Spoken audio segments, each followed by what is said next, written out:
Hi there everyone, I'm Miles, and today I'm going to be talking to you all about the advantages of the expansion of Solbere into Madagascar.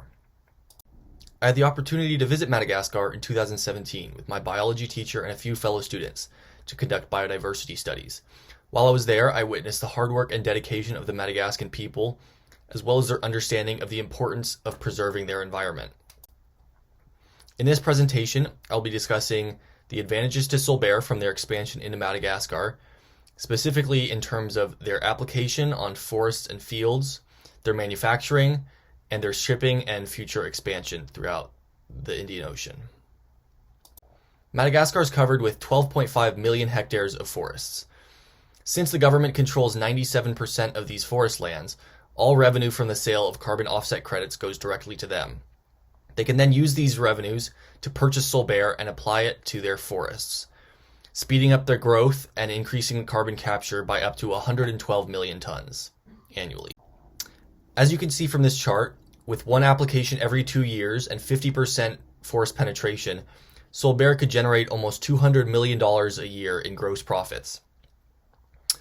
Also, an increase in 25% forest penetration leads to about $100 million in increased profits. Therefore, if Solbere were able to achieve 100% forest penetration in Madagascar, they could earn almost $390 million each year. The president of Madagascar has also pledged to expand forest lands by 40,000 hectares annually. This would lead to an increased profit for Solbere of $2.5 million each year, and an increased carbon capture of 356,000 tons for each batch of trees planted. Agriculture in Madagascar utilizes 145 million acres throughout the country. With 3 Solbere applications per year, this could generate up to $4.4 billion in gross profit annually for Solbere. However, this might be difficult for farmers to afford, as currently around 3/4 of the population live on less than $2 a day. This is another situation where further government subsidization could help to ease these hardships and increase the adoption of Solbere's treatment. Purchasing Solbere for all of these 145 million acres would cost the government around $6 billion. This makes up around 1/3 of the revenues that they could earn if they were to sell carbon offset credits for the entire forest area. The application of Solbere on Madagascar's fields could also help to reduce food insecurity throughout the country.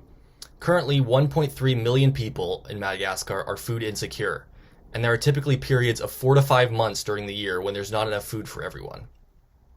Solbere is able to increase agricultural productivity by up to 20%, hopefully allowing farmers to produce enough food to stockpile for these periods of scarcity.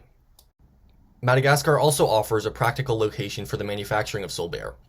As I mentioned earlier, workers in Madagascar are especially hardworking and diligent. Research also shows that after only a short time undergoing training, they are able to achieve high efficiency in factory settings. Currently, 80% of the population works in agriculture, but with the increased efficiency of the Solbere application on these fields, many of them could likely be hired to work in Solbere's factories instead. Madagascar also has significant natural reserves of limestone, from which calcium carbonate can be produced, the key active ingredient in Solbere. In one particular mine, near the port of Toliara, there are around 756 million tons of mineable limestone reserves, which are currently being extracted at 2 million tons a year.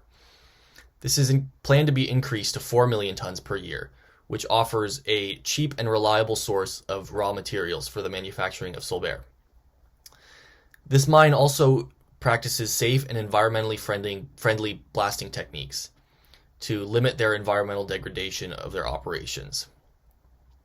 These two resources combined create a ripe environment in Madagascar for the manufacturing of Solbere. Madagascar's natural resources aren't the only benefit to Solbere. Their geographic location also aids in imports, exports, and even future expansion throughout the Indian Ocean. Madagascar is the 4th largest island located in the Indian Ocean along many major trade routes between East Africa, South Asia, and the Middle East. They also have 5 major ports, with 12 others spread around the country, which allow for the export of Solbere's finished products and the import of the ingredients needed to manufacture it. It also offers the ability to expand the application of Solbere into other markets throughout the Indian Ocean. Many of these countries have large agriculture and forestry sectors, which would offer significant profits for Solbere. Ultimately, Madagascar offers the ideal market for expansion of Solbere for a few key reasons. They could generate up to $5 billion in profit with 100% penetration in forests and fields. The efficiency and availability of Madagascan workers and the prevalence of natural limestone reserves will lead to streamlined manufacturing operations and cheap raw materials. And finally, the location in the Indian Ocean allows for access to markets of raw materials and for the future expansion and distribution of Solbere's product. Ultimately, Solbere should expand their operations to Madagascar for these reasons. Thank you for listening.